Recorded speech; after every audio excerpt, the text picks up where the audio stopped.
nos indiques para que Mario pueda... Sí.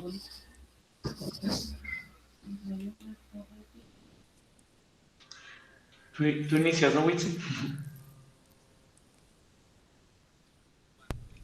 Cuando me indique Jesús para poder iniciar.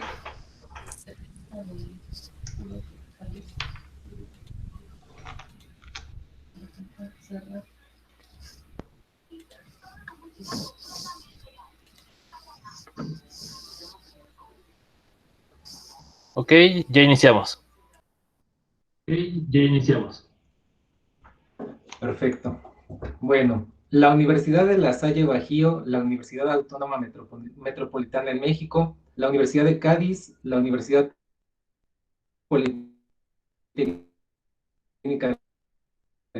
y la Universidad de la Secretaría General Iberoamericana y en el marco del proyecto Las Cocinas Iberoamericanas en el Centro de Políticas Públicas de la Cadena de Valor Agroalimentario, les damos la más cordial bienvenida a todas y a todos los asistentes a este laboratorio. Para comenzar, agradecemos a todos por brindarnos este espacio que en estos tiempos de repente, como ya bien comentaban, se empalman hasta conversatorios, entonces muchas gracias precisamente por abrirnos un tiempo y un espacio en su agenda. Antes de iniciar con el mismo conversatorio,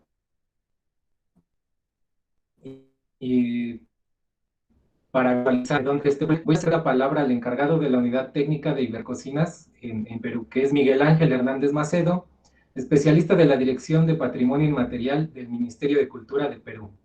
Adelante, Miguel. ¿Qué tal? Muy buenas tardes, estimados participantes. ¿Cómo estás, Rosario? ¿Cómo está Jorge? Qué gusto, Natalia. Bueno, en primer lugar quería agradecer la presencia de cada uno de ustedes, Sofía, Rosario y Jorge, por prestar su tiempo para este importante conversatorio. Quería rescatar de que el Ministerio de Cultura de Perú forma parte de Ibercocinas hace casi 3 años, y en ese sentido estamos pues muy atentos a la mirada que tiene Ibercocinas sobre las prácticas alimentarias de nuestra región. En ese sentido, es importante mencionar de que el enfoque de Ibercocinas, y es un enfoque que también comparte el Ministerio de Cultura, ve a la cocina más allá del término gastronómico, sino como un sistema cultural y económico. En ese sentido, es importante ver, pues, que en esta mesa, y estoy muy contento por ello como peruano, están reunidos profesionales que ven desde la misma óptica la cocina en el Perú. En ese sentido, quería agradecer también la importancia que se tiene desde el enfoque Ibercocinas de rescatar las prácticas alimentarias en tanto patrimonio cultural y material, pero también en tanto innovación, gastronomía y como un dinamizador de la parte productiva. Y en ese sentido, es importante que para nosotros como peruanos, desde una mirada regional también, enfoquemos las prácticas alimentarias, la cocina, la producción, como un sistema que se complementa y un sistema que está basado también en una serie de recursos que son muy importantes para los peruanos y que necesitan necesariamente una articulación entre los diferentes sectores que la tratan, tanto de la parte de la productiva como la parte de promoción, difusión gastronómica, de la investigación, etcétera. Creo que es una gran oportunidad la iniciativa Ibercocinas, el programa Ibercocinas y la mirada que tiene los diferentes países que le integran para potenciar nuestra propia mirada como peruanos sobre la cocina y sobre las prácticas alimentarias. La necesidad, por ejemplo, de cuidar nuestros recursos, la necesidad de reconocer a nuestros portadores, la necesidad de dinamizar la economía a partir de un elemento que es tan valioso para nosotros, ¿no? En ese sentido, sí me gustaría agradecer a cada uno de ustedes por su tiempo y estoy seguro de que esta conversación, este primer encuentro entre tan importantes profesionales y con miradas tan amplias, nos va a servir a todos para establecer algunos caminos para la política sobre las prácticas alimentarias en el Perú. Muchas gracias por todo.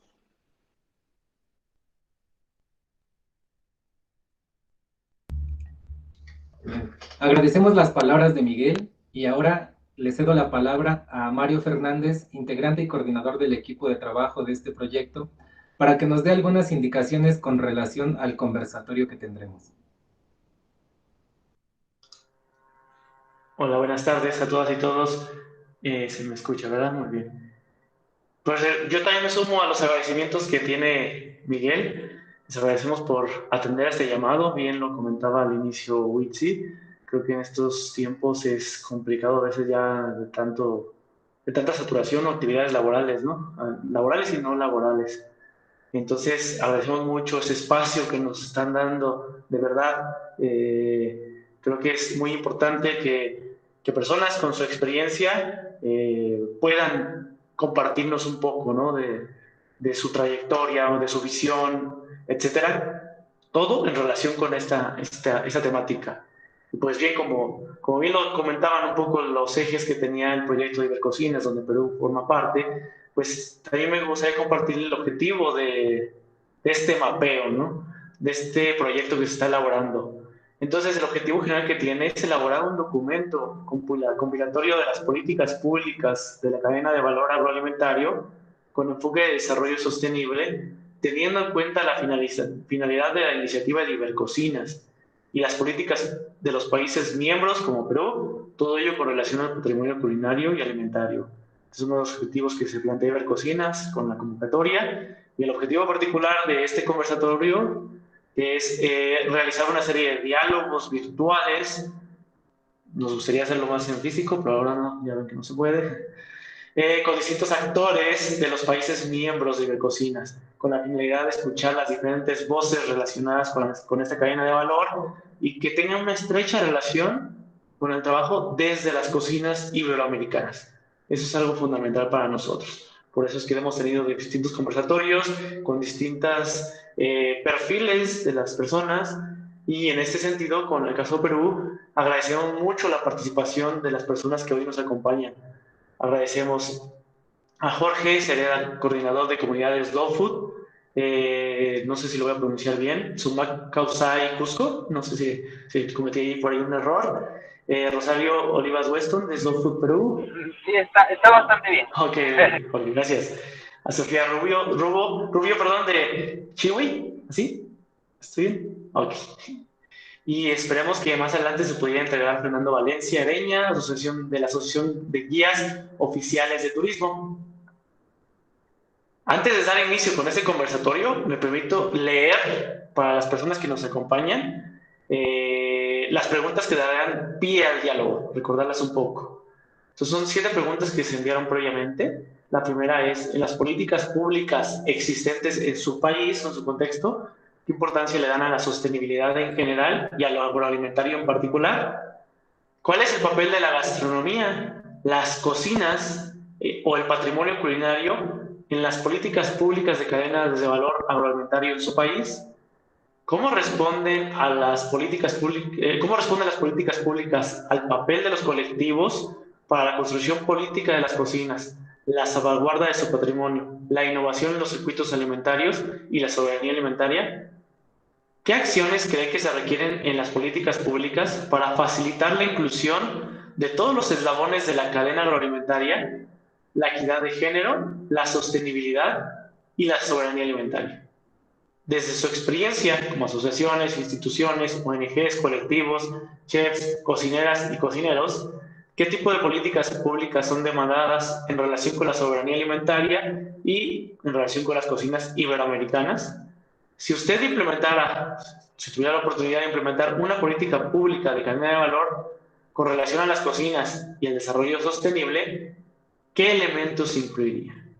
Y por último, ¿cuáles consideras que podrían ser los medios ideales para hacer llegar las políticas públicas a los distintos actores de la cadena de valor agroalimentaria? Recordar que estas preguntas son nada más son guías, no es necesario que se respondan a todas, sino cada una desde su experiencia puede participar. Y bueno, un poquito, ahora les comento la dinámica que vamos a continuar. Consistirá en un grupo de trabajo, de un total de 60 minutos aproximadamente, y al final unos 5 minutos para una relatoría de todas sus aportaciones y una toma común de acuerdos. El moderador de este grupo, la moderadora, perdón, de este grupo será Iraíz Juárez, y como relatores será Pedro Huitzilihuitl, quien ya estuvo al inicio del conversatorio. Y ya para no alargarme más y darles paso a quien venimos a escuchar el día de hoy, que es lo más importante, no, le doy el paso a la moderadora del grupo. Muchas gracias, compañeros. Bueno, pues lo mismo, ¿no? Sumarme al agradecimiento de todas y todos ustedes, de las participantes, el participante y las personas que están escuchándonos también en Facebook. Bueno, nada más creo que una fe de ratas, no sé si escuché mal, que faltó por ahí presentar a Rosario también.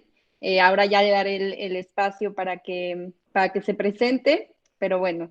Tenemos eso, Sofía, Rosario y Jorge, quienes nos acompañan, invitados de honor en esta tarde. Entonces, la dinámica será, pues viendo que tenemos, ya que uno de los participantes quizá no se ha podido conectar, pues tendremos un poquito más de tiempo del establecido, que yo creo que es bueno, ¿no? Para todos y todas. Muchas veces nos falta tiempo para este tipo de discusiones, de diálogos y reflexiones. Entonces, les estaré dando 15 minutos a cada una, a cada uno. Yo les estaré avisando cuando les falten unos 2, 3 minutitos. No sé si les parece que por pantalla yo les diga, les haga una seña y ya me asientan para no intervenir con el micro. Y entonces le daría primero la palabra a Sofía, si te parece. Primero, si quisieras hacer una presentación breve tuya y pues ya, adelante con tu presentación. Gracias. Gracias. Buenas, gracias por la invitación, antes que nada. Sí, les voy a contar un poco quién soy yo para que podamos entender, ya que estamos hablando de políticas públicas y de propuestas, para que se pueda entender de dónde viene este aporte, digamos, y poder contextualizarlo y poder tomarlo desde ahí. Yo nací en la Sierra del Perú y crecí en la Amazonía y ahora trabajo en la costa. Entonces, conozco un poco de cerca algunas realidades diversas en cuanto a recursos y a población. Soy bióloga, pero me he dedicado a hacer una sinergia o un matrimonio entre la conservación de la naturaleza y el mercado, a través de una empresa. Y eso hace un tiempo era un poco más raro porque las empresas y el mercado eran disociadas de la conservación, eran como dos mundos peleados uno contra el otro, ¿no?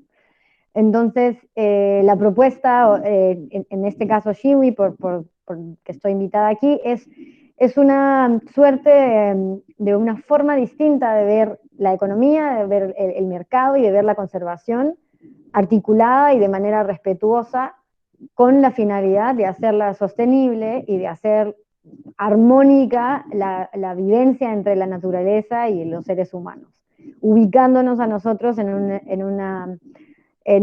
un sistema y no por encima de él, ¿no? Entonces, bueno, eso es lo que hago. Y entrando a las preguntas, en principio me pareció curioso, cada una de ellas me pareció curiosa, y no son preguntas fáciles.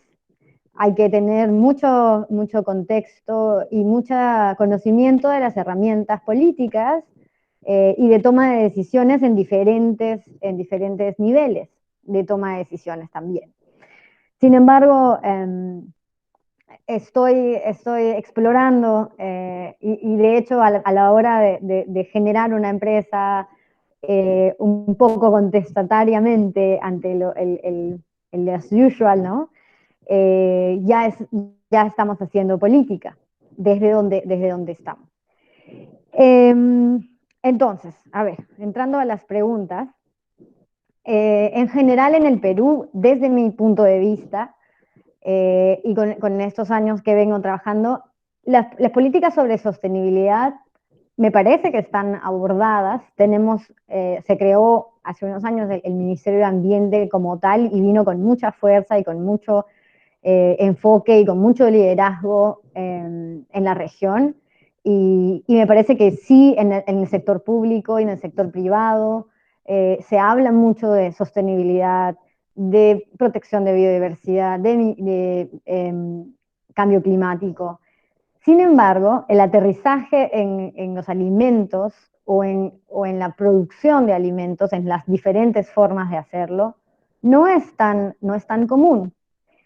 Y eso ha saltado más ahora, después o durante la pandemia, ¿no? Durante la pandemia, donde las necesidades básicas se han puesto en la mesa, el hecho de que las políticas no estaban bien establecidas o la estructura sobre las cuales teníamos reglas, todos los elementos del sistema no estaban bien establecidos, ha saltado, ¿no? Ha saltado, ok, ahora tenemos que comer y, ups, algunas ciudades se alimentan de otras más pequeñas y, ups, no hay reglas claras para que estas personas abastezcan a estas grandes ciudades de alimentos. Entonces, yo creo que es recién el hecho en el que el ojo de la sostenibilidad en términos de políticas públicas ha aterrizado a la gastronomía, recién.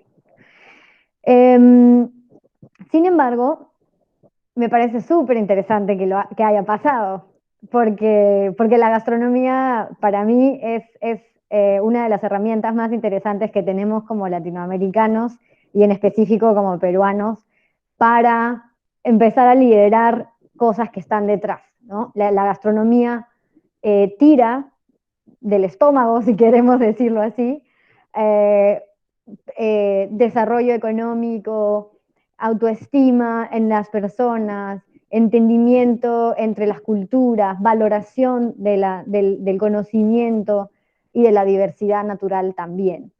Entonces, a mí me parece súper interesante la gastronomía como herramienta de cambio dentro del sistema y dentro de las políticas públicas, por lo tanto. Sobre cómo responden las políticas públicas al papel de los colectivos, ahí hay muchas barreras, ¿no? Primero que los colectivos son distintos en general, y aquí tal vez no soy tan experta, pero a ver, asociaciones de personas de diferentes tipos, hay desde los que están asociados para producir, cooperativas, asociaciones de productores, hasta asociaciones de cocineros, todo el gremio de restaurantes. Todos ellos tienen diferentes intereses y todos ellos actúan diferente en el sistema. Y cada uno tiene unas barreras distintas. Yo, desde el lado de una empresaria pequeña que trabaja con biodiversidad de manera sostenible, somos un poco como casi invisibles para el sistema general. No generamos tanta riqueza, no ocupamos tanto territorio y tenemos otro tipo de medición, de formas de medir el éxito en este tipo de empresas o en esta escala de empresas. Y eso es una de las cosas que por ejemplo, propondría dentro de lo que vienen las siguientes preguntas.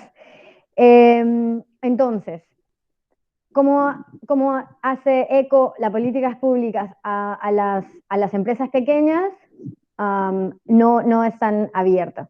Sin embargo, por ejemplo, y esto es una cosa que viene pasando hace poco, hay un grupo de abogados y de personas con intereses distintos que trabajan en una cosa que se llama Sistema B, que son B Corps.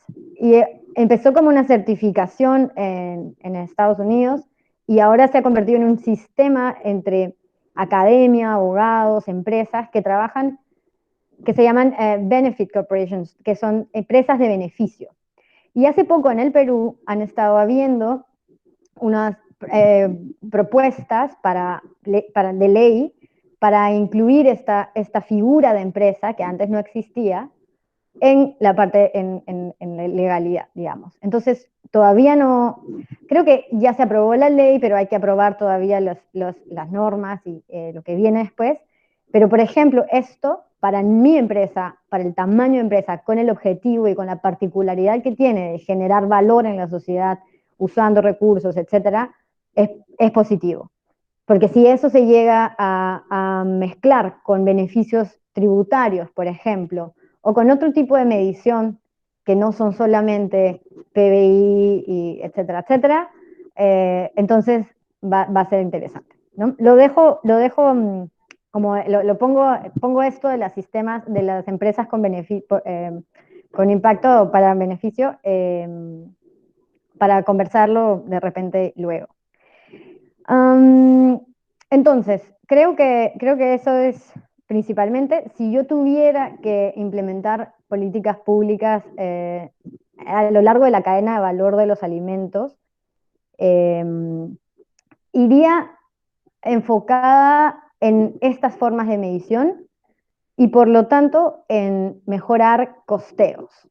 Una de las claves súper básicas entre ser un productor para pan llevar, ¿no? Para tu casa, a ser un empresario para vender comida, o ser un cocinero para vender algo con más valor agregado, está en los costos. ¿Y cómo se hacen los costos? Y eso es algo que yo aprendí post, porque en biología no me enseñaron costeos. Y creo que hay una falla en el costeo de los recursos desde la base, y, que se reflejan o que no se reflejan, como que están interrumpidos a lo largo de la cadena. Por ejemplo, hay gente que va a recolectar un recurso, en mi caso, por ejemplo, la castaña, que es de recolección silvestre, van días en bote, no cuentan su tiempo, recogen el producto o el recurso, lo regresan, lo pelan, lo transforman, y ese recurso tiene un precio de mercado. Y normalmente es el precio que el mercado internacional propone. Entonces, ¿cómo eso refleja el beneficio que tiene el productor real? O sea, ¿cómo es que ese precio del mercado que está tan lejos puede reflejar el beneficio para este productor? Entonces, lo que pasa ahí es que ahí hay un desfase en el que se paga en monedas algo que cuesta más, pero que al no estar bien costeado, no se refleja. Eso es una cosa.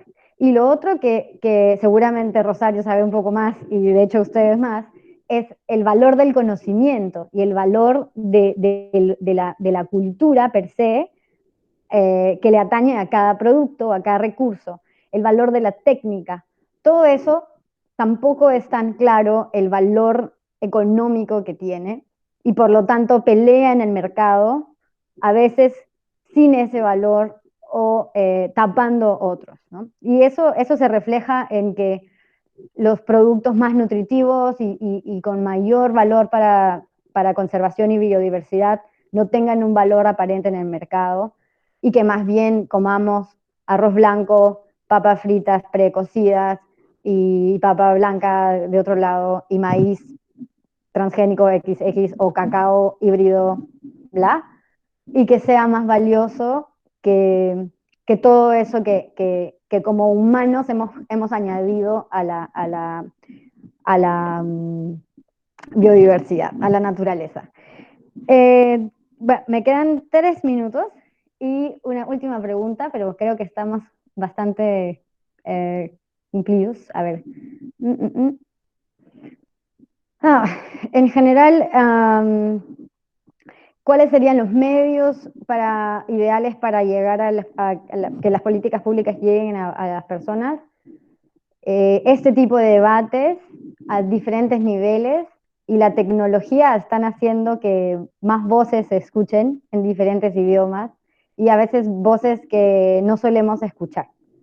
Y hay muchas minorías que ni siquiera tienen representación, entonces no tienen letrita o no tienen, no las vemos y a veces no se ven ellas mismas. Creo que si sabemos integrar el sistema y usar esta tecnología en los debates abiertos, las conferencias y los mercados más locales van a hablar por sí mismos, digamos. Eso es. Esa es toda mi participación. Gracias.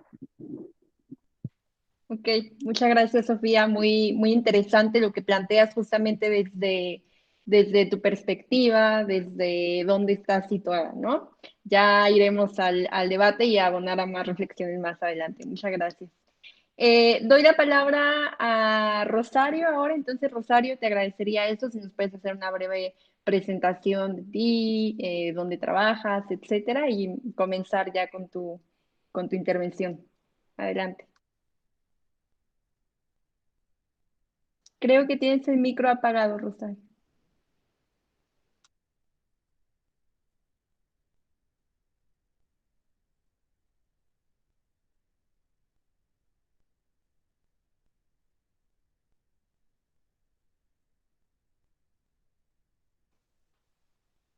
Ahí fue ok, ya la cámara está encendida, nada más faltaría el micro.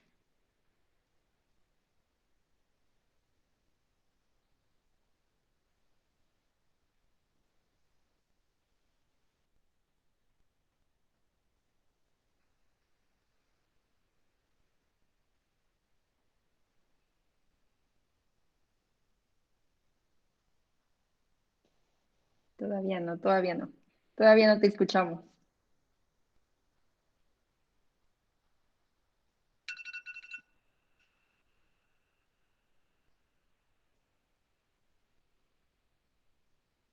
Todavía no, Rosario. Ya, Ahora ahora sí. sí. Sí, adelante. Bueno, sí, mi nombre es Rosario Oliva Weston. Yo trabajo para la la Pontificia Universidad Católica del Perú. Desarrollo toda temática de gastronomía, historia de la gastronomía, y en otras instituciones he publicado libros. Ahora estoy también trabajando en una editorial en todo lo que es un proyecto de desarrollo de publicaciones. Y básicamente la mirada que yo tengo con respecto a toda esta temática es histórica y también, por supuesto, vivencial, porque prácticamente he visto crecer, he visto desarrollarse todo lo que se llama el boom gastronómico. Y para muchas personas todo esto empieza en el año 2000, cuando nosotros tenemos movimientos que vienen desde algunas décadas anteriores. Incluso hay un completo desconocimiento de los procesos sociales que acontecieron durante el siglo XX.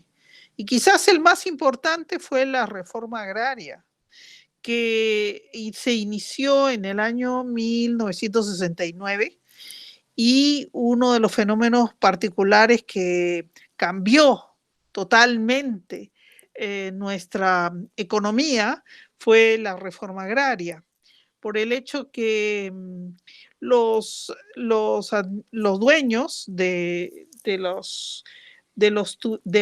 las haciendas, incluso de todo tipo de negocio, tuvieron que dejar todo de la noche a la mañana y pasaron a ser dueños los trabajadores.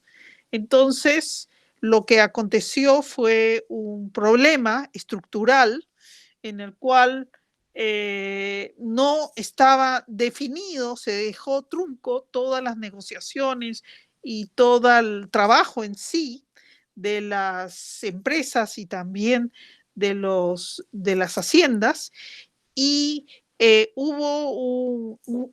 produjo un gran impacto.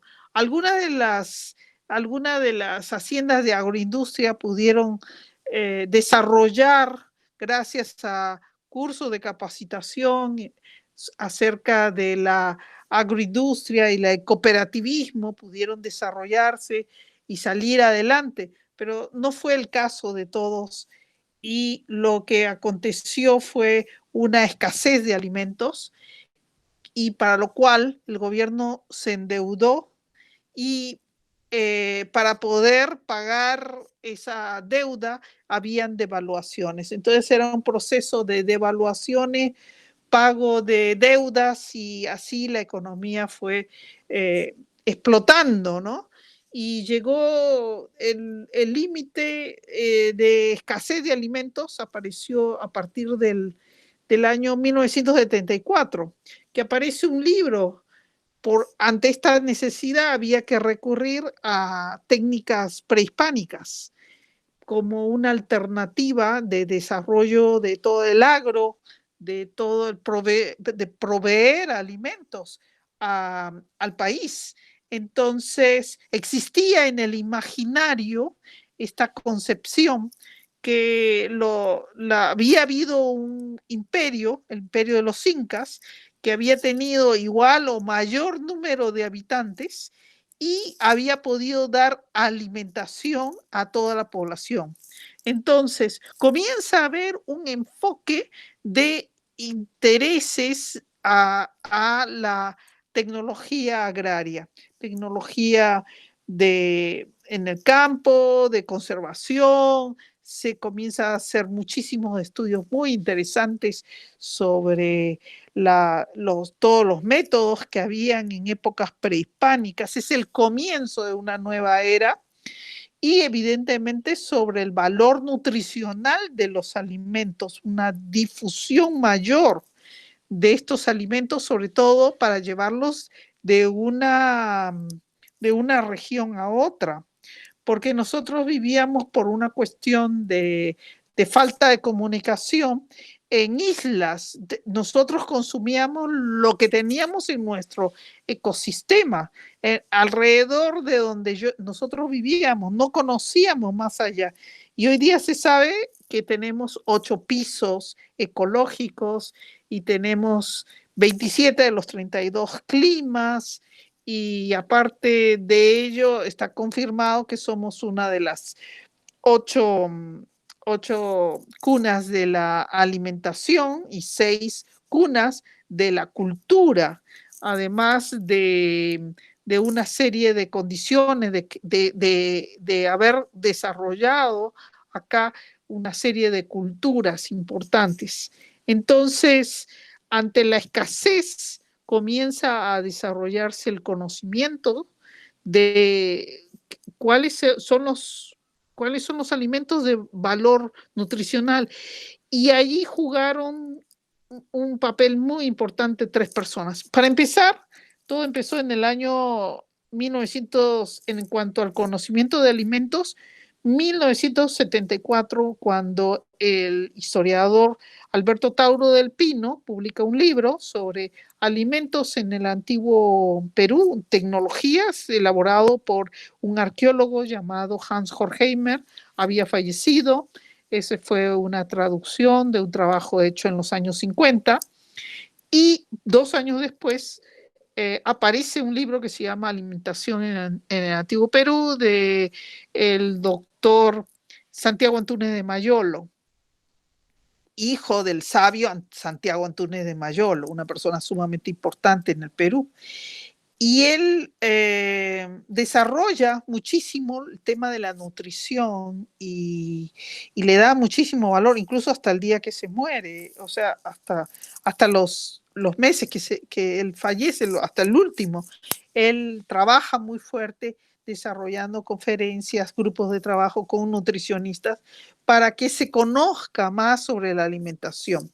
Otra persona, pero de otro estilo, que impulsó muchísimo la alimentación, el conocimiento de toda la riqueza que nosotros tenemos, es el doctor Fernando Cabieses, pero otro estilo porque él hacía proyecciones, imágenes a nivel de eventos sociales, diplomáticos, políticos, presentando estos alimentos y desarrolló un tipo de menú, buffet y también banquetes que los llamó alimentación prehispánica, en la cual las personas podían ver después de su exposición aquellos alimentos que no se conocían y luego probarlos. La comida era magnífica, elaborada por el cocinero Salomón Melchor y mostraba, por ejemplo, ellos tenían una cocina que era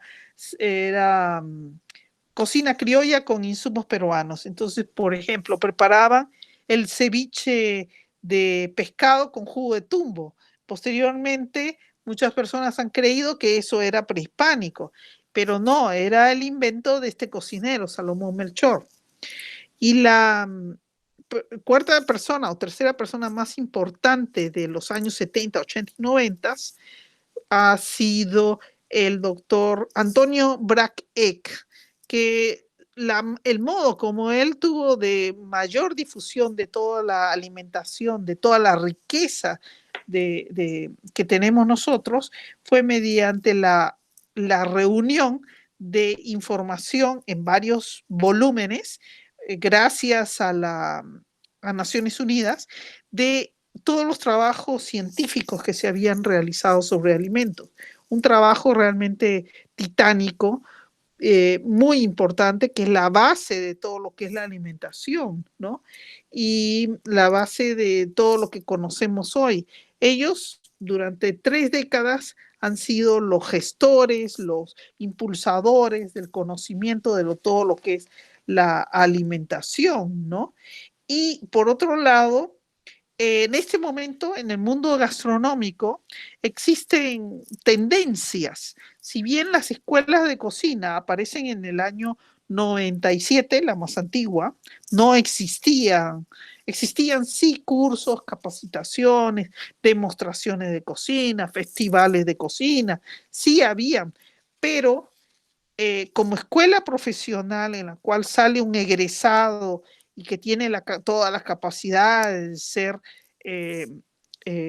digamos, desarrollar un restaurante, la cocina, recién aparece en el año 1997, 98.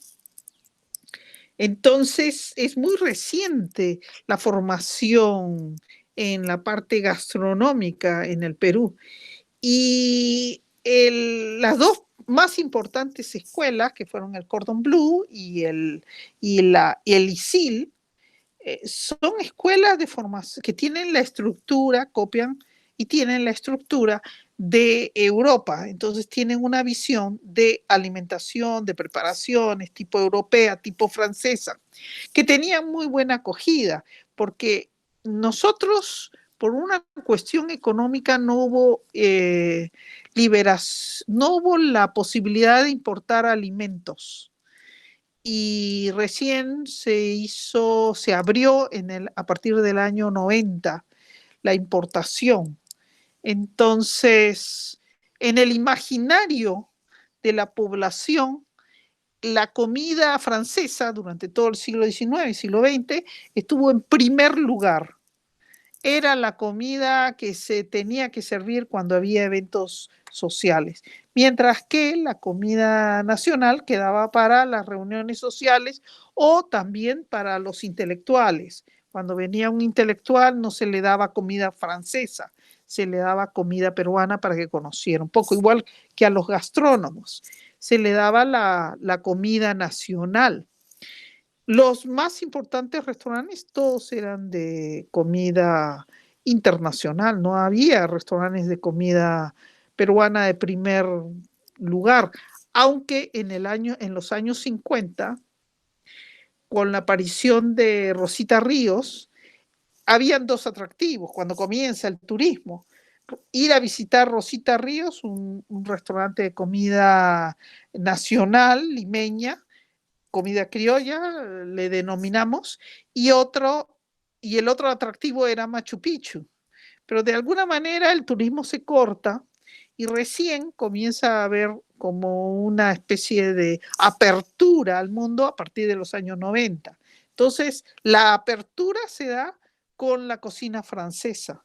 Y estas dos escuelas forman estudiantes profesionales, incluso hubo algunos profesionales que fueron a Europa, regresaron, pusieron restaurantes con mucho éxito, o escuelas, como fue el caso de Gastón Acurio, famoso chef, y también Paula Marzano, que tenía una escuela, y también una chef de apellido Rojas, que fueron los primeros en salir fuera, regresar, enseñar, y junto con estas dos escuelas, las más importantes. Entonces, lo que sucedía era que estos cocineros durante las primeras décadas del siglo XXI llegaban a tenían una formación, llegaban a una comunidad, por ejemplo, y lo que mostraban era platos que ellos conocían,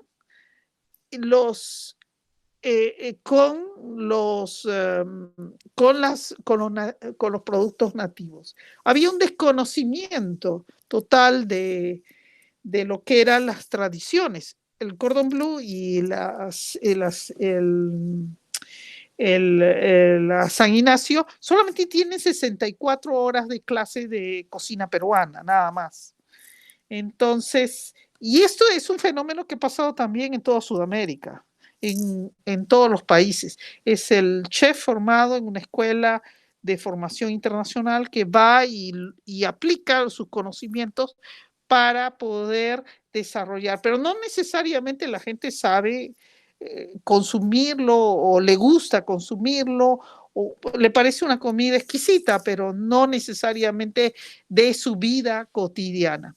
¿Y a qué viene todo esto? Que en los últimos años, después de 20 años de este boom gastronómico, estamos viviendo una época en la cual los cocineros, los gastrónomos, los profesores, venimos a otro tipo de reflexión, en la cual ya no va el cocinero a enseñar a cocinar a provincia, a una comunidad, a un pueblo o a una institución, sino es la misma gente que se está buscando que se organice para mostrar lo que tiene, cuál es su patrimonio cultural gastronómico, qué valores. Entonces, en este momento es un proceso de unos 20 años en la cual existe un mayor respeto por las personas, por sus conocimientos, no importando su nivel social, económico, sino más bien valorando a las personas como son. Entonces, todo este movimiento que va funcionando lentamente ha permitido el hecho que personas como, por ejemplo, Manuel Choque, que es un productor de papas y es un guardián, una persona que en su chacra tiene una variedad realmente importante de papas, es una persona que ha llegado a recibir premios importantes, el más importante en el mundo de la gastronomía, que es el Sumo, o ha viajado a Italia con Slow Food y ha hecho diferentes presentaciones, y él llega a los restaurantes y es recibido con muchísimo cariño, además es muy buena persona, todos lo conocemos como una persona muy esforzada. Entonces se ha cambiado la mentalidad hacia el productor, hacia el cocinero. Es un cambio que ha costado mucho trabajo y mucho, sobre todo, empatía y sensibilidad.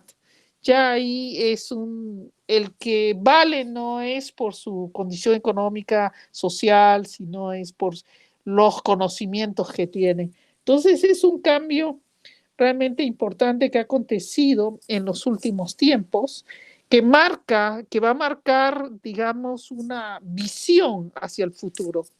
Y por supuesto que hay movimientos importantes dentro de los cocineros, como por ejemplo, hay un colectivo que está trabajando fuertemente para evitar que ingresen los transgénicos. Bueno, lo que se busca es la prolongación del tiempo de la prohibición por el hecho que somos uno de los países, uno de los 18 países biodiversos, multidiversos. Estos 18 países son los que generan el 70% de la alimentación mundial.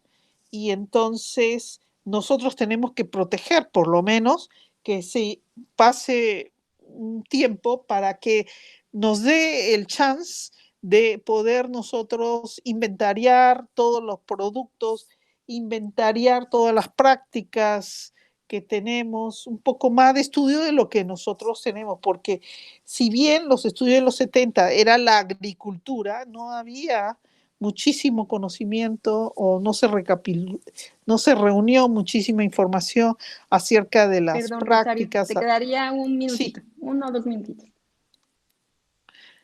Ah, caramba, ha pasado el tiempo muy rápido. Bueno, bueno, en realidad estamos en un momento de movimiento y queremos que el Ministerio de Cultura, por ejemplo, acompañe, no poniendo toda la gastronomía bajo un solo paquete como está funcionando en este momento, sino que sea sensible a las diferencias que existen a nivel nacional, que eso ayudará mucho a los mismos productores. Con eso quiero terminar y muchísimas gracias. Muchísimas gracias, Rosario, por tu aportación. Muchas veces creo que, como lo dijiste al principio, ¿no? Falta ver esa parte histórica también, que es muy, muy importante, ¿no? Muy, muy relevante para poner en contexto. Y una disculpa por el tiempo, pero sí, se nos va rápido. Bueno, ahora daría la palabra a, está por ahí Jorge, ¿verdad? ¿Andas por ahí, Hola, Jorge? buenas tardes con todos, ¿cómo están? Ok, adelante, Jorge. ¿Qué tal? Buenas tardes con todos. Bueno, un gusto pues, ver a Rosario, un gusto ver a Sofía, ¿cómo están? ¿Cómo están? Y a todos ustedes por conocerlos, es primera vez que tenemos este intercambio y bueno, ahora con la tecnología que nos brinda estos espacios. Reciban un cordial saludo desde el Valle Sagrado de los Incas, desde Urubamba. Bueno, un poquito acerca de nosotros es que trabajamos como parte de la coordinación de comunidades de Slow Food en Perú. Como ustedes saben, muchos de los que nos están viendo, o también ustedes, Slow Food es un movimiento internacional cuya filosofía es trabajar por una alimentación buena, limpia y justa, y en el caso de Perú hemos agregado también biodiversa, ¿no? Esa es la filosofía del movimiento internacional. Es un movimiento que tiene trabajo en muchos países del mundo, y en este caso la invitación la hemos recibido por Ibercocinas como coordinador de comunidades de Slow Food, ¿no? Para que sepan, nosotros también al vivir acá en Cusco, en el Valle Sagrado de los Incas, tenemos también un emprendimiento que está muy relacionado a biodiversidad, a conservación de ecosistemas, a comercio justo, ¿no? A innovación. Es que se llama Productos Naturales Munay, es un emprendimiento familiar. Y bueno, eso es un poquito de lo que hacemos por acá.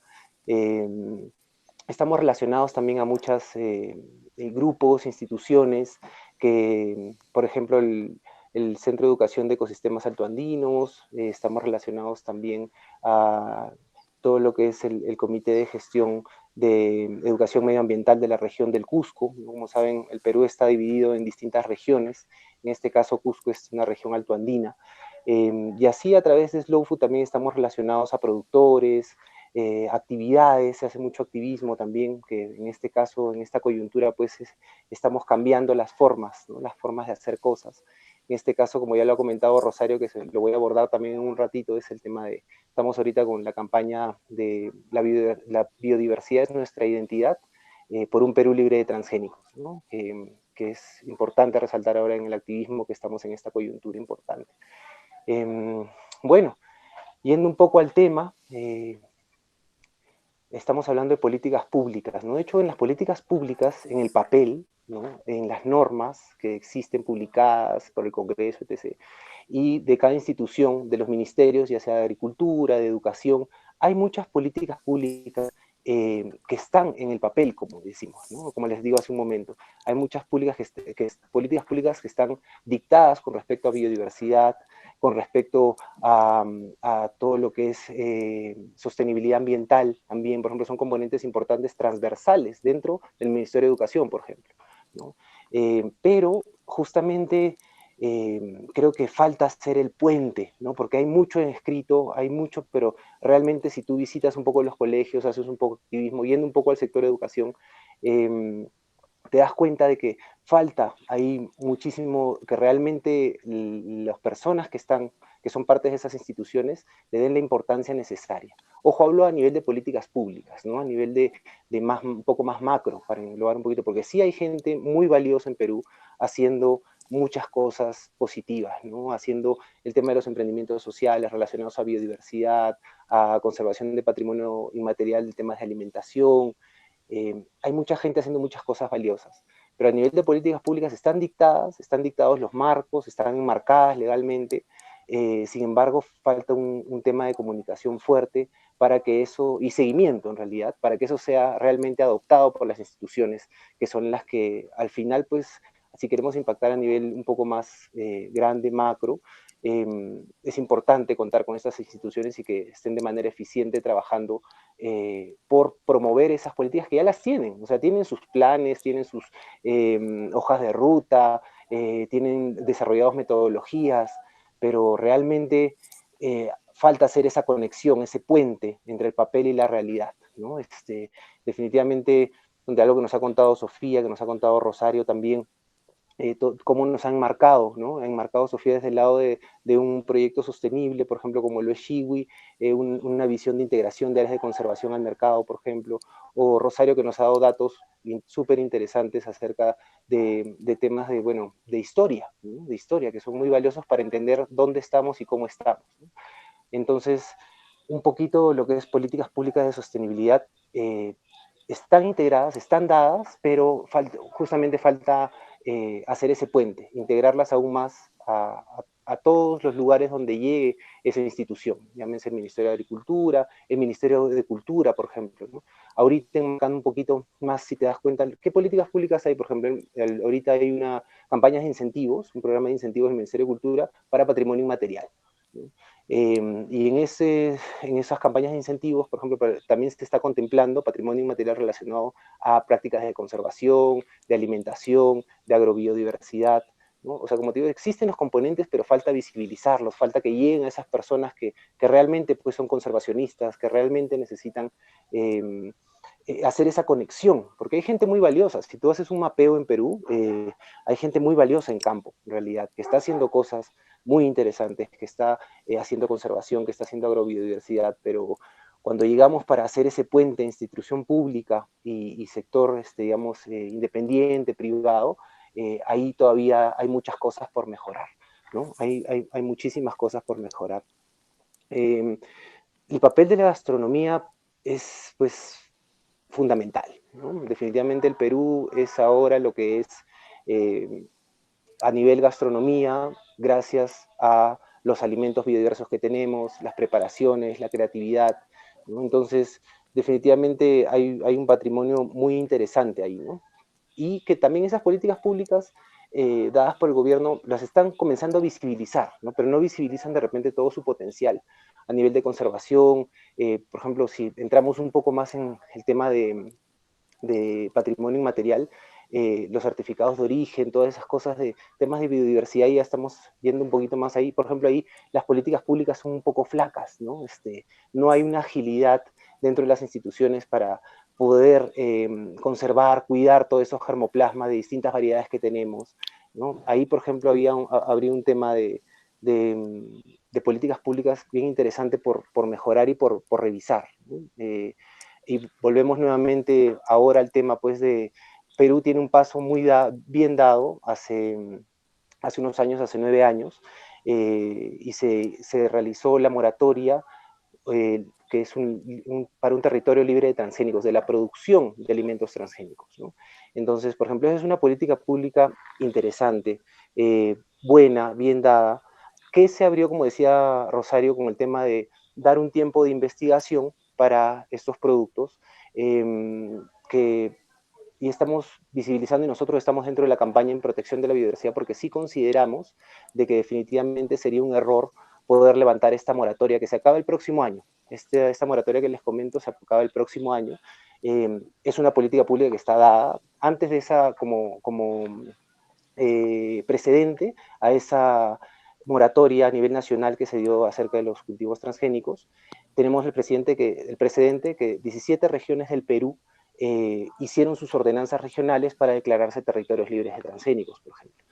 Entonces, en valor de la protección de biodiversidad que estamos enfocando, y también, como sabemos, pues estos modelos de cultivos gigantes, de cultivos transgénicos, ese modelo está muy cargado con el tema de los pesticidas, está muy relacionado al tema de impacto negativo al medio ambiente, por el uso y el manejo que se le da.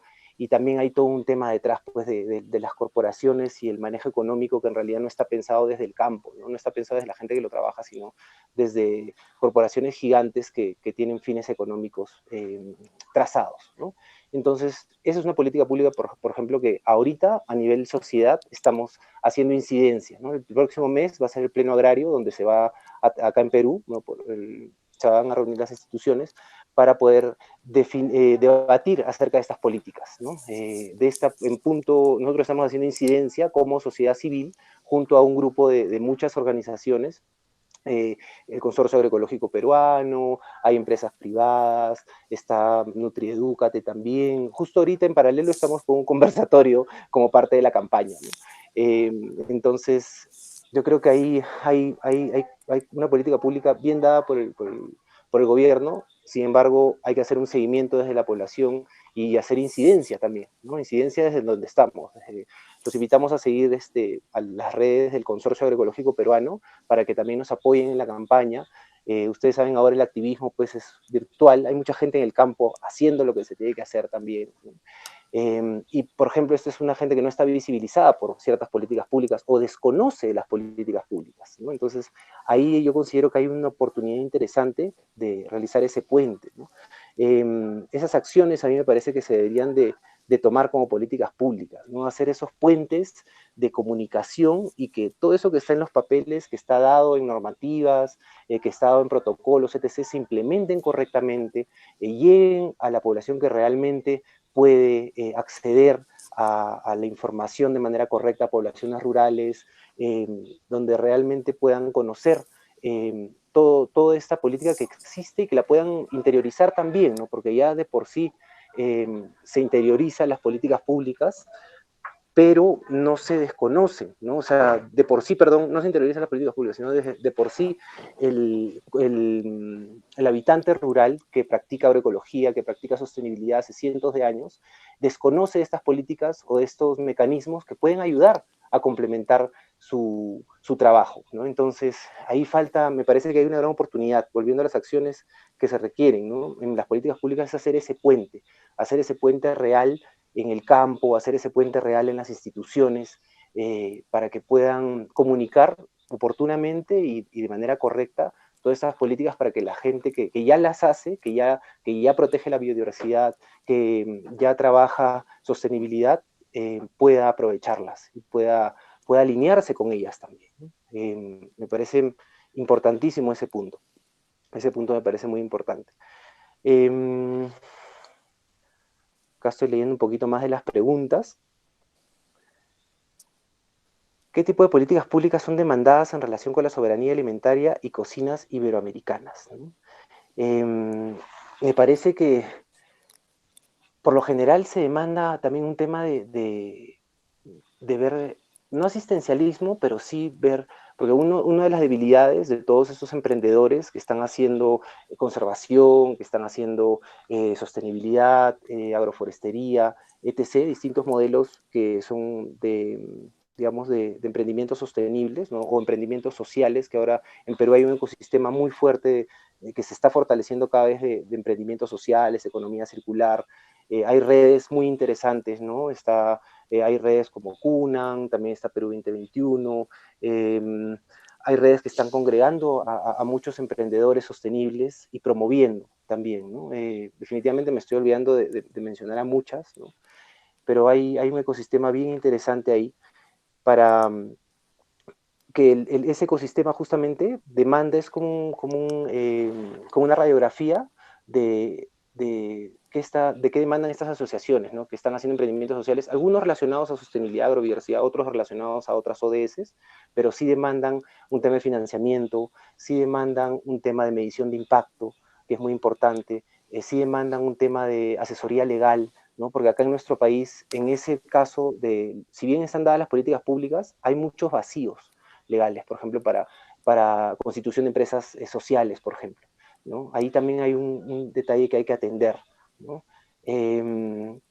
Yo creo que la política pública que propondría una implementación sería ese tema de comunicación que les comentaba hace un rato, ¿no? Me parece muy importante poder comunicar de manera oportuna todas esas políticas públicas existentes y esas metodologías e integrarlas con el cotidiano de las personas que están, ¿no? Porque en las ciudades es más fácil de promover a través de las redes, mecanismos, pero realmente los guardianes de nuestros sistemas ecosistémicos, de los que nos brindan ese equilibrio en nuestras sociedades o en nuestras ciudades o en nuestros valles, ¿no?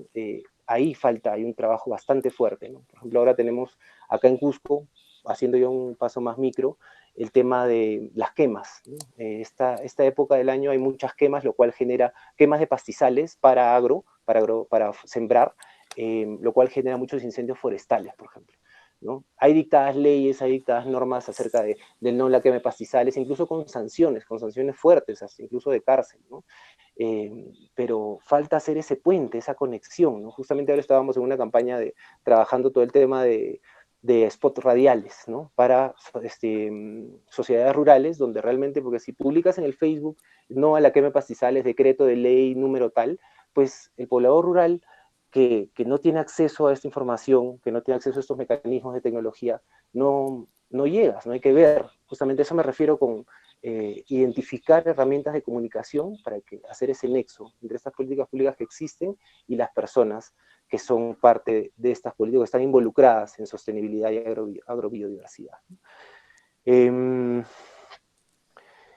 Bien, eso es un poco de lo que puedo compartir, ¿no?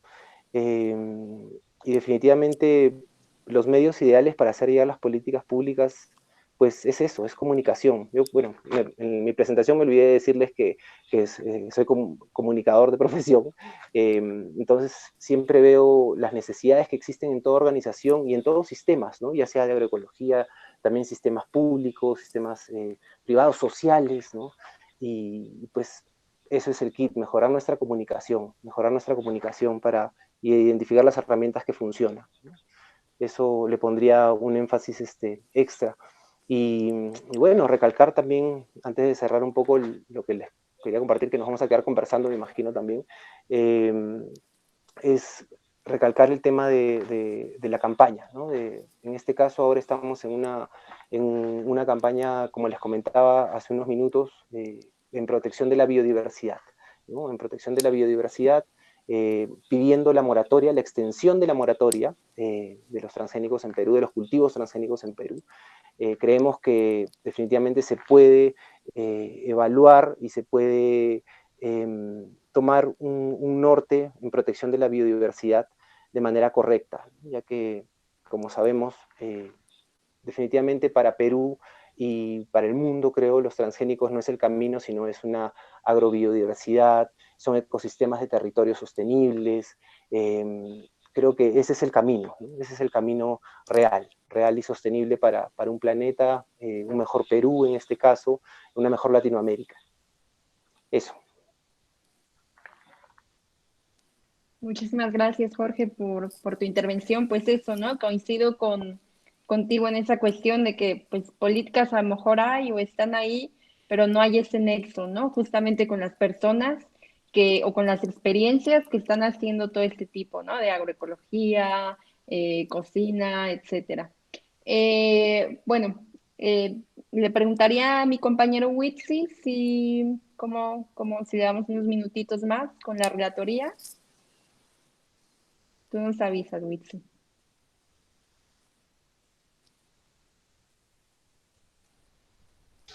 Listo, bueno. Perfecto. Bueno, muchas gracias por la intervención, por la gran exposición sobre el tema. Realmente es un gusto compartir estos espacios virtuales con gente que ha estado trabajando mucho, sobre todo en este tema de los alimentos. Y bueno, lo que hice en esta primera relatoría, la cual después se va a trabajar de manera más profunda, pero es tratar de resaltar los temas que de cierta manera tocaron nuestros tres expositores. Quisiera comenzar con el de Rosario Olivas, que es esta visión histórica que tiene, pues si no la construcción de políticas públicas, esta visión histórica que se va generando para después quizá decantarse y caer en algo que puede ser una política pública enfocada ya sea a la revalorización del patrimonio, al rescate del patrimonio cultural culinario, a la recuperación de lo local, a la sustentabilidad o sostenibilidad alimentaria, ¿no? Ya que esta visión histórica, de cierta manera, en estas construcciones de políticas públicas, que como bien mencionaba Sofía e incluso Jorge, los ministerios las han trabajado, pues, tal vez de manera desintegrada, y habría que integrar algunos temas, como precisamente el que tiene que ver con el abasto alimentario y una política, o más que una política, esta generación de puentes que se tiene que dar entre los hacedores de políticas y pues realmente a quién les llega este impacto de políticas, ¿no? Tratar de ver cómo estas interconexiones que de repente no se hacen pueden llegar a ser muy prolíficas, retomando un poco el caso que mencionaba Jorge acerca de la protección de la biodiversidad alimentaria, frente a este tema que tienen ahora con los transgénicos, pues creo que va muy bien de manera transversal con todo esto que han comentado hacia la recuperación de lo local, y que se le tiene que dar un valor de peso e importante al conocimiento también, ¿no? A las personas que tienen este conocimiento, tratar de integrar a los actores que están involucrados en esta cadena de valor o en este sistema alimentario, ya que, como mencionaba bien Sofía, de repente el beneficio económico se queda solo en un sector y pues no llega realmente a todos estos productores que hacen un esfuerzo grande, invierten tiempo, recursos para poder vender. Ponía el ejemplo de una castaña, pero bueno, ese es el ejemplo, ¿no? Tratar de integrar también en estos debates de generación de conocimiento, pues precisamente a los actores, y que pues en la medida de lo posible pues tratar de generar estas herramientas de comunicación que son necesarias para pues para el desarrollo de su actividad diaria, ¿no? Ya que si bien no es una cuestión de tratar de que todos caigan en una política general o en una visión general, sino más bien particularizar en sus necesidades para poder desarrollar de cierta manera y poder generar un mejor impacto y un mayor impacto también a nivel nacional con esta parte de construcción de políticas públicas, ¿no? En donde se tiene que ver vinculada tanto el productor primario como estos colectivos que están haciendo grandes esfuerzos, como estas pequeñas empresas que parecen invisibles ante una economía global de repente depredadora tanto de la naturaleza como de otros recursos, y pues que deben de estar de cierta manera vinculados también a este otro sector que mencionaron poco, pero muy, muy incisivamente, que es la parte educativa, ¿no? En donde se les tiene que, tal vez, de cierta manera, formar o tratar de reformular estos esquemas de estudio para que quienes están en una escuela de gastronomía no vean solamente una parte, sino también todo este bagaje cultural que se tiene en un lugar, en un territorio, y a partir de ahí, pues poder generar también un impacto social importante, ¿no?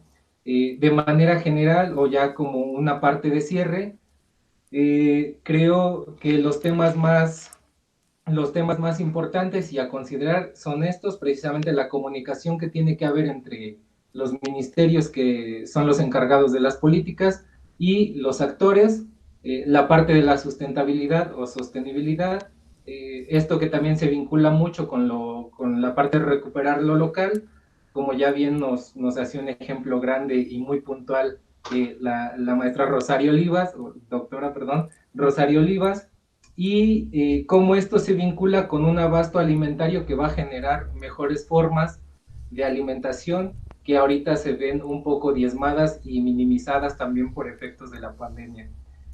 Creo que ese sería mi aporte general. No sé si gusten ustedes también ampliar algún tema.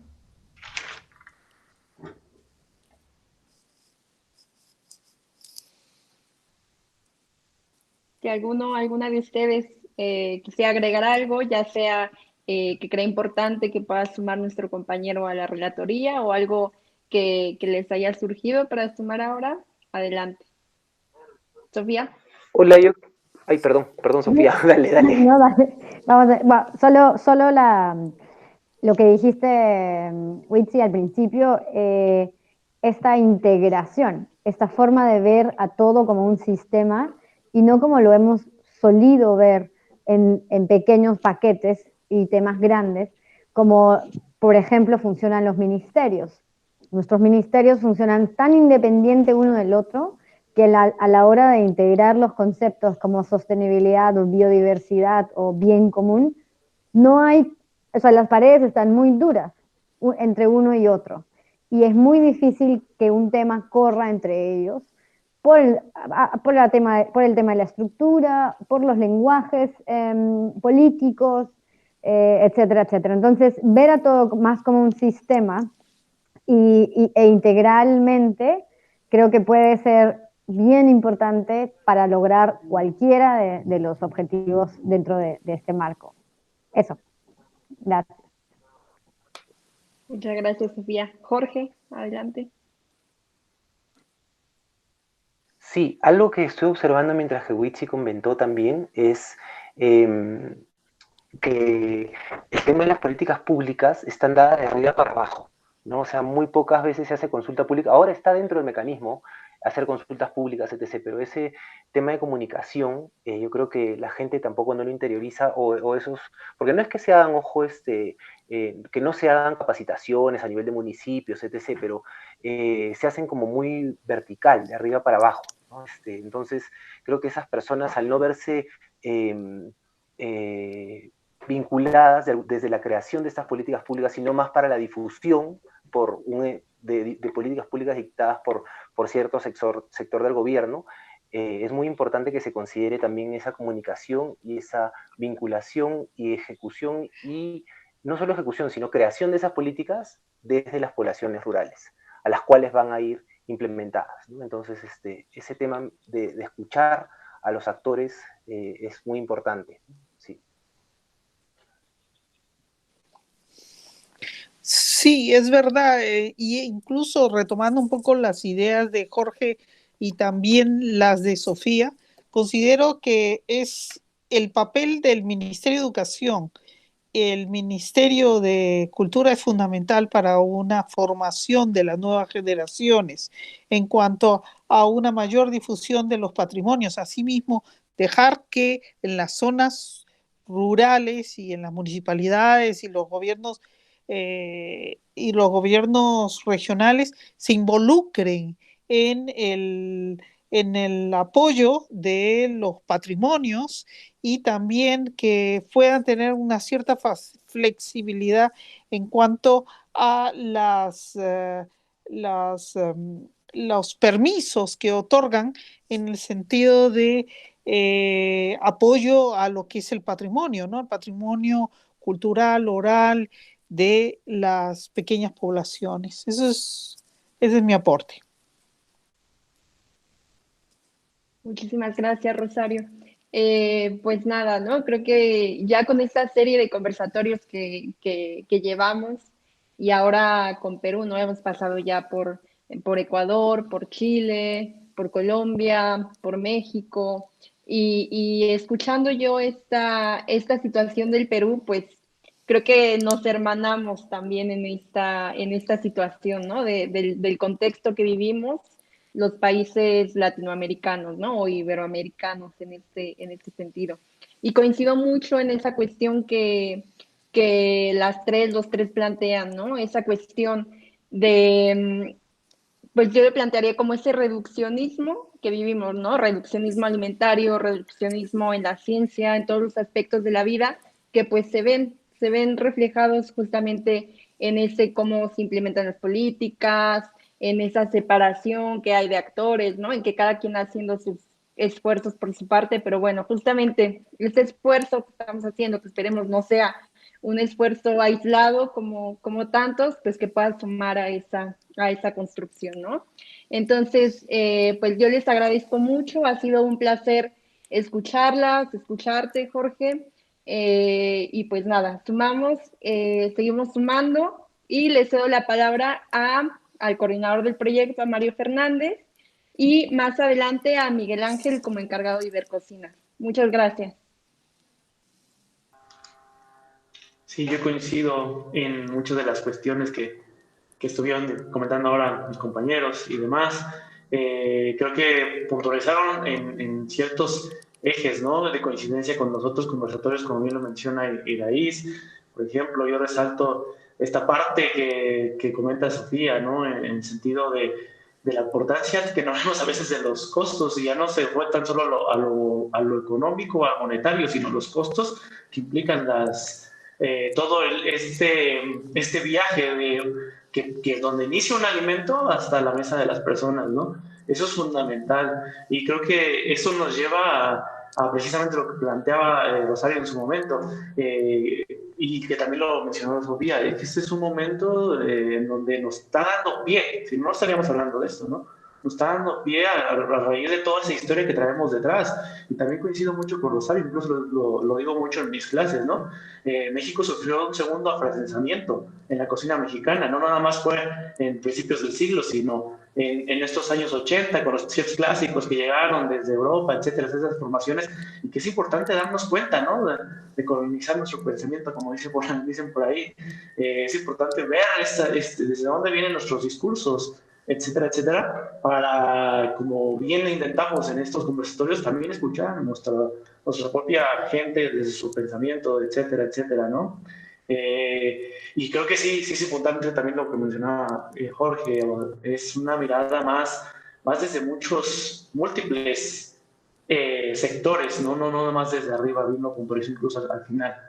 Y con esto, pues, quiero agradecerles, por eso cierro, y quiero agradecerles mucho por el apoyo, por la disponibilidad, sobre todo en estos tiempos que pues hemos tenido que estar de un lado a otro, de conversatorios, etcétera, y pues desde el proyecto, todo el equipo que lo formamos, que aquí estamos algunos, pero somos más gente detrás, agradecer infinitamente, ¿no? Esa confianza, sobre todo es que creo que hay que fortalecer mucho las relaciones de confianza, ya sean a la distancia y demás, pero son fundamentales, ¿no? Y ahora cedería la palabra a Miguel Ángel para que desde Ibercocina nos diera un mensaje final. Gracias. Muchas gracias, Mario. En primer lugar, agradecer a cada uno de ustedes por el excelente trabajo en la facilitación del taller, y en segundo lugar, principalmente a nuestros expositores, Jorge, Sofía y Rosario. Me parece sumamente importante las reflexiones que se han tenido. De hecho, yo como funcionario público estoy dedicado a escuchar justamente y tratar de plasmar en algún tipo de plan, programa o proyecto este tipo de observaciones y sugerencias, ¿no? Cada uno de ustedes tiene una mirada particular sobre la práctica de alimentación en el Perú, tanto desde el enfoque productivo y sostenible como el enfoque cultural histórico. En ese sentido, sus aportes son sumamente valiosos y creo que el equipo los va a tomar muy en consideración. quería resaltar de que efectivamente, dándole una mirada global a los aportes que se han dado, hay un tema de articulación y comunicación que es muy, muy fuerte y muy potente, que se necesita en el país trabajar más a fondo, porque mucha de la información que se maneja desde el aspecto histórico y productivo ya está hecha por profesionales que han dedicado su vida y han dedicado su esfuerzo en analizar los procesos de la cocina peruana. Sin embargo, a nivel, digamos, público, a nivel de la opinión pública, aún no se conoce eso. Y en otros sentidos también, dentro de los trabajos que cada ministerio asume, dentro de sus roles, también hay una suerte importante de avances sobre la producción, sobre el sostenimiento, el cuidado medioambiental, el cuidado de la biodiversidad, que se juntan con acciones desde la sociedad civil. Sin embargo, sí coincido como funcionario que formo parte del ministerio que existe aún un camino de articulación necesario por recorrer. En ese sentido, muchas gracias por los aportes, muchas gracias por toda la sapiencia que han expresado en sus comentarios, y desde el programa Ibercocinas estoy seguro que lo que ustedes han dicho acá será un eco para analizar a nivel regional todos los problemas que tenemos, e incluso hacia afuera buscar una articulación que nos permita, como latinoamericanos, pues salvaguardar nuestra cultura, que está expresada también en la cocina y en nuestras prácticas productivas, ¿no? Entonces, muchas gracias por eso.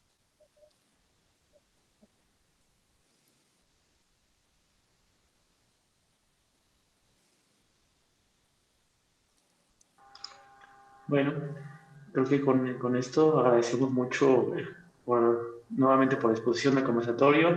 Agradecemos por participar en este proyecto que trata de concentrar las políticas públicas, y pues mucho gusto. Gracias. Muchas Bueno, creo que gracias. Nos vemos falta entonces. algo que tendríamos que decirle sobre la compartición del documento que se va a generar con esto, ¿no?